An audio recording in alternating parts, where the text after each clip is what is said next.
I think we all liked him. Anton has done a great homework on, attitude, what kind of kid it is, and Tyler certainly had a little bit of a crush on him also.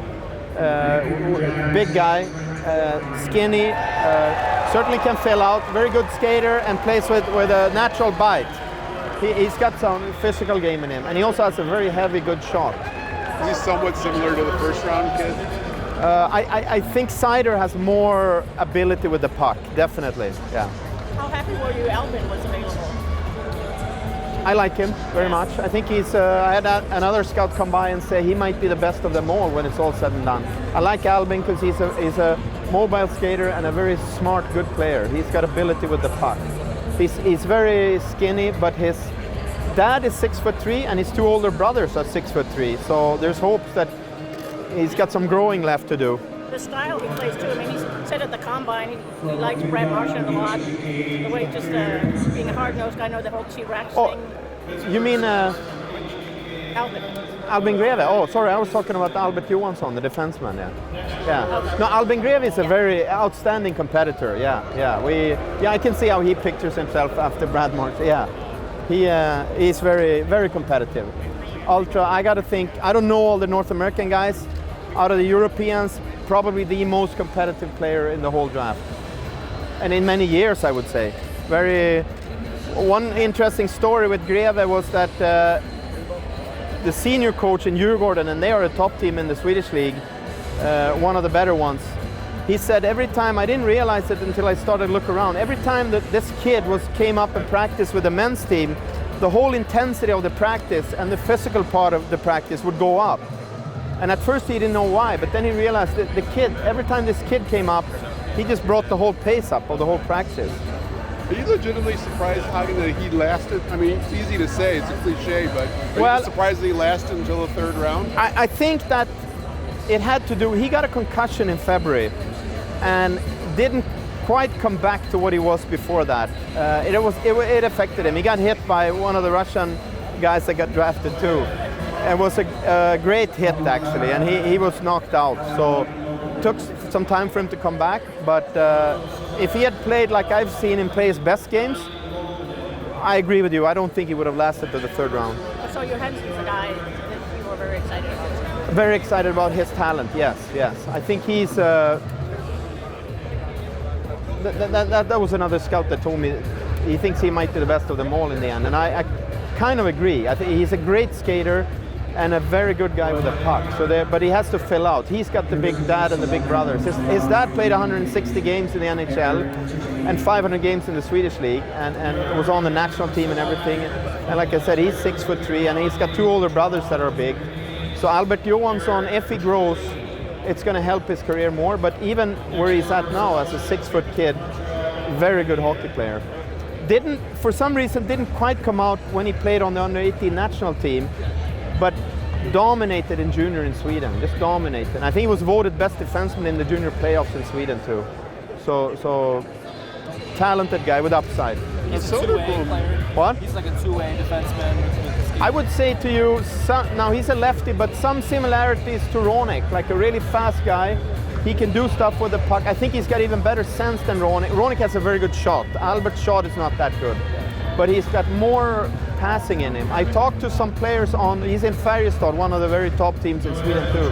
I talked to some players there, and they said that they just went, wow, the first time he came up and practiced with the team, because he was so effortless and made such a good place and everything. Now he had, because of strength, they didn't play him a lot on the men's team because it's tough for him battling in the corners against grown-up men. But he said in the end of his first practice, we were 3-4 guys that was just sitting there laughing on the bench when we were scrimmaging, because the kid, he did everything right with a puck. Now Soderblom's an interesting pick in whatever. Yeah. Everybody's going for these small, quick, fast kids. He's totally the opposite. I mean, a big kid. Huge. And at the same time, he's a good skater and he's got good hands. He's suffering from being 6'6" at the age of 17. Not very few guys are fully coordinated at that time, but again, in the Swedish Junior League, sometimes, and he was actually pretty good for Sweden in August in that Edmonton tournament. He's got very good skill for a big man, and the skating is good. So I'm hoping with time and good training, obviously, that he can become, I think he has a chance to be a forward to do good things with a puck.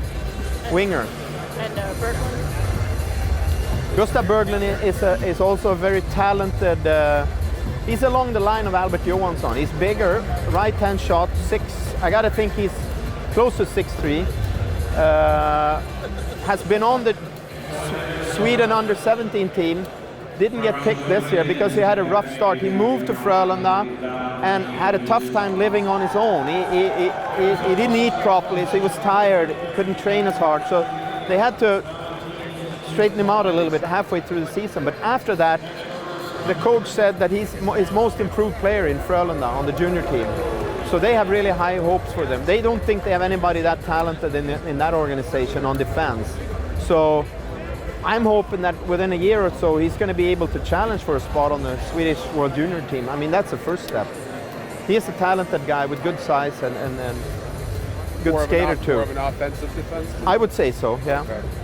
But I mean, Iserman has been pretty strict. He wants competitive players too, so there are no dogs. Like sometimes you draft a guy with high talent. Obviously Dick Axelsson one example, but they don't compete. But these guys they work for it too. I mean, did you expect to have so many Europeans coming today? Did you know this was going to No, not at all. Not at all. No. I'm always done this thing now for 30 years. I've always said, let's just get the best player. Never mind country. Just get the best player. So we worked really hard this week on ranking lists up and down, and also in our May meetings. And the way we had it, these were the names that came up from Europe. So it might as well have been 6 Canadians or 5 Americans, whatever. So I think we all agree there. We just want the best players. You know, that's the way you have to do it. Do you know the Russian kid at all, Hakan? I mean, Yes, yeah. What do you can say about him? Well, I don't want to say too much. I only saw him 2 games. Very skilled player, very smart. He's somewhere 5'10", 5'11", and probably weighs 150 pounds, but smart and skilled. So he's got a ways to go, obviously. I mean, if you ever want to play in the NHL, you got to fill out. But the category of player that he is exciting, for sure. How much did you scout Seider that came yesterday? Well, I would have seen him. It's me and Vladi Havlu that have seen him the most in Europe, but we saw that this was something pretty high for the draft. So the other guys have been there too. I mean, we got to tell them, you know, they've all been there. Tyler's been there, Draper's been there, Andrew Dixon has been there. So we had a bunch. I know Steve has seen him too a couple of times. So, and then we had a couple of our pro scouts see him at the World Championships in the spring here. What do you think he can become at the next level? Well, my problem sometimes is I don't know all these big names in the NHL, so when you want to make comparison, but I think he can be really like a very solid, I want to say top 2 defenseman. I think that's the upside. I think he's very smart with the puck. I think he's going to come out more. Obviously great size. I like his mobility. He leans on guys in his own end. It's not a guy that you just walk by to get to the net. I think that he's a very good all-round package with upside his size and actually upside with the puck too, I want to say. That seems to be a common thread with a lot of these kids that you guys got today. Big upside. I mean, big upside. There is big upside. I agree. There is big upside. Yeah. So we just have to make sure that they get in shape and that they understand that it takes a lot of hard work, both off the ice, but also the compete level on the ice. I really have to work a lot with that with the Europeans. I think they all have compete, but I got to stress it, of course, because it's, you know, there are higher levels to come.